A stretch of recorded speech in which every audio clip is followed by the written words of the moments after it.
Assalamualaikum warahmatullahi wabarakatuh. Pada kesempatan kali ini, saya Syifa Nur Anaya akan menceritakan tentang kisah tragis dari seorang santri yang sangat pandai. Namun, ia tidak memiliki etika atau adab terhadap gurunya sendiri. Bagaimana sih cerita kisahnya? Yuk, langsung aja kita simak. Dikisahkan di Tarim, Yaman, terdapat suatu pesantren yang bernama Rubat Tarim. Pesantren ini telah melahirkan puluhan ribu ulama yang tersebar di seluruh dunia. Di sana, para santri diajarkan berbagai macam ilmu, khususnya ilmu fiqh sebagai keunggulannya. Di pesantren itu pula ada seorang santri, anggap saja namanya Fulan. Si Fulan ini merupakan seorang santri yang menetap 13 tahun bersama Habib Abdullah bin Umar Asy-Syatiri.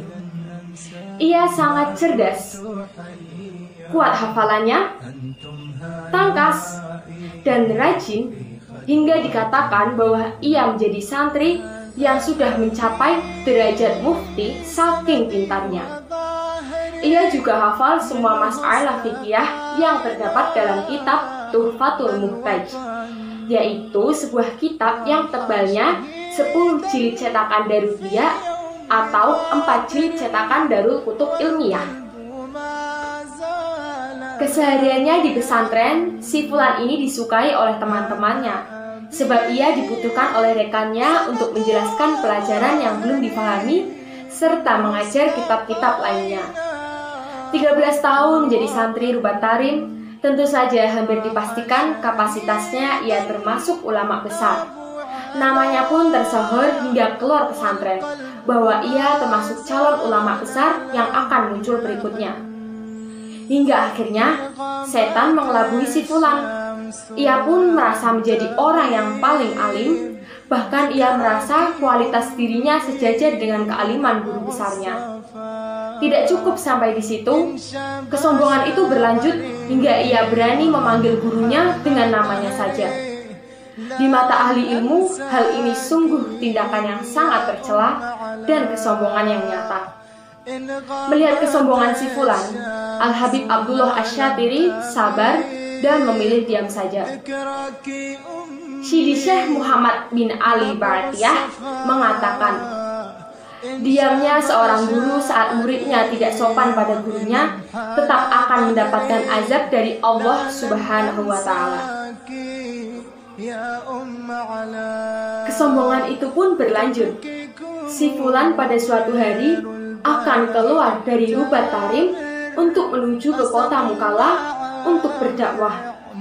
Ia pun keluar dari pesantren begitu saja, tanpa izin kepada Al-Habib Abdullah Asy-Syatiri.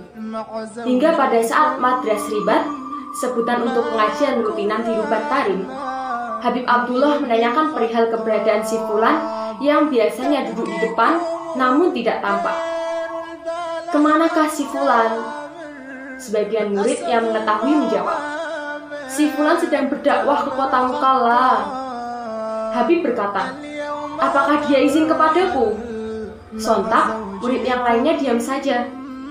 Dan Habib Abdullah kemudian berkata lagi, baiklah kalau begitu, biarkan si Fulan pergi. Akan tetapi ilmunya tetap di sini.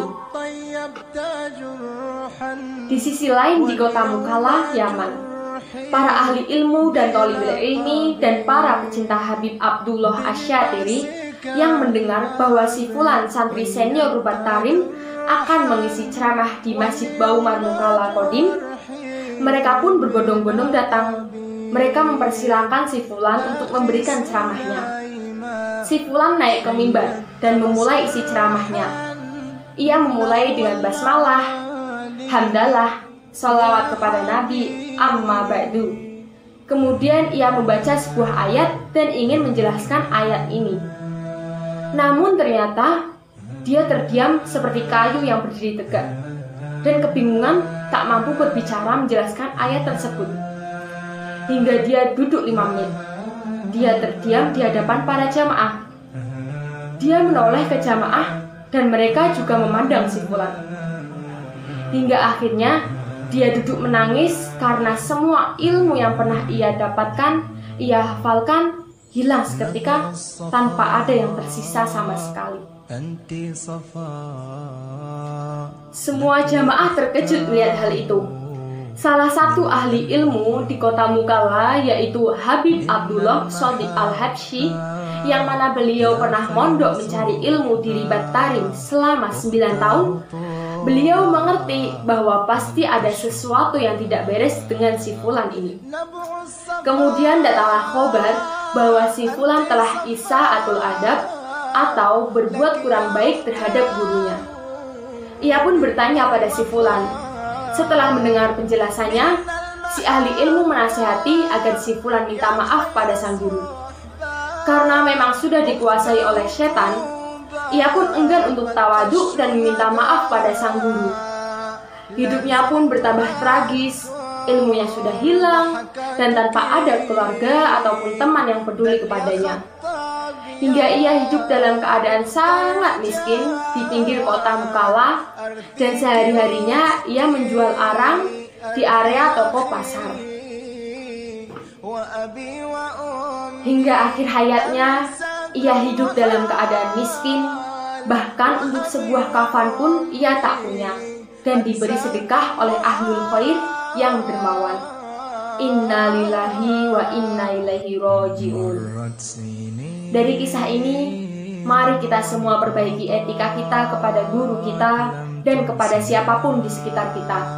Meskipun kita sudah memiliki ilmu yang banyak, begitu pula mari kita saling tawaduk, merendahkan diri, dan menjaga dari kesombongan yang bisa menghancurkan diri kita sendiri. Cukup sekian yang dapat saya sampaikan pada kesempatan kali ini. Semoga kita semua bisa benar-benar berbakti kepada guru-guru kita, dan semoga kita mendapatkan ilmu yang berkah dan bermanfaat baik di dunia maupun di akhirat. Terima kasih. Wassalamualaikum warahmatullahi wabarakatuh. ذكركم يا عزواتي